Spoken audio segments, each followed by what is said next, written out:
দেখো তোমাদের ক্যালকুলাস 2 এর চ্যাপ্টার টুয়াইসে এর একটা অঙ্ক হচ্ছে y = tan x, বক্ররেখার x = π/4 বিন্দুতে বক্রতার ব্যাসার্ধ নির্ণয় করো। যে অঙ্কটা আসছিল 2018 সালে। যদি এই অঙ্কটা খুবই ইম্পর্টেন্ট। দেখো আমাদের কি দেওয়া আছে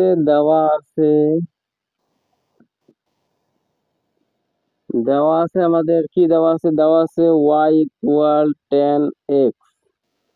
এখন y1 ইকুয়াল আমরা কি জানি, dy/dx। তাহলে কত পাবো, sec² x। এখন y2 আমরা ইকুয়াল কি পাবো, d²y/dx²। এটা ইকুয়াল আমরা কত পাবো, দেখো এটাকে যদি আমরা করি তাহলে পাবো 2 sec² x tan x। এখন এগুলো আসলে আমরা কেন বের করলাম, বের করার কারণ হচ্ছে আমরা জানি বক্রতার ব্যাসার্ধ। আমরা আগে আমরা এই মানগুলো বসাই দেবো, যেহেতু আমাদের একটা মান দেওয়া আছে। আমাদের কি দেওয়া আছে, x = π/4। তার মানে x এর মানটা যদি π/4 হয় তাহলে y1 x = π/4 হলে x = π/4 যদি হয় তাহলে y1 কত হবে, y1 হবে কি sec, তাহলে sec π/4²। দেখো sec π/4 এর মান কত, sec π/4 এর মান হচ্ছে √2। √2 এর উপর স্কোয়ার করলে আমরা কত পাবো, 2।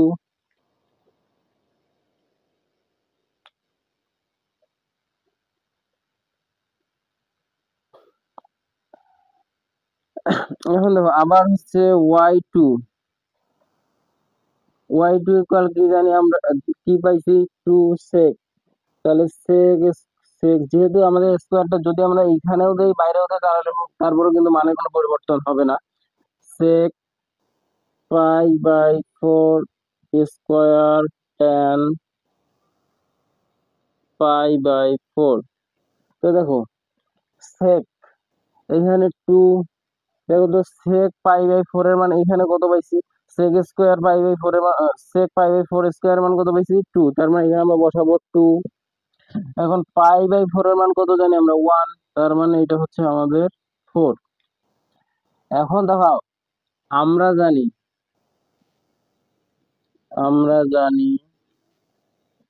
বক্রতার ব্যাসার্ধ রো ইকুয়াল 1 + y1² 3/2, নিচে হচ্ছে আমাদের y2। এইটা হচ্ছে আমাদের সূত্র। এখন দেখো আমরা এই মানগুলো, যেহেতু আমাদের দেখো আমরা এখন y1 y2 এর মান পাইছি, এখন আমরা জাস্ট মানগুলো বসাই দিব। তো মানগুলো যদি বসাই দিই, দেখো তো মানগুলো বসাই দিই, 1 প্লাস, দেখো y1 এর মান কত, y1 এর মান হচ্ছে 2। তাহলে হচ্ছে 2 এর উপরে স্কোয়ার 3/2। এরপরে হচ্ছে y2 এর মান কত, 4। তাহলে কত পাবো, উপরে পাবো কত, 5। এর উপরে 3/2 আর নিচে পাবো 4। দেখো এইটাই হচ্ছে আমাদের অ্যান্সার। কিন্তু এটাকে যদি আমরা আরো রূপান্তর করতে চাই তাহলে এরকম করে লিখতে পারবো 5√5/4। এখন হচ্ছে 5√5/4, এটার কারণ কি, দেখো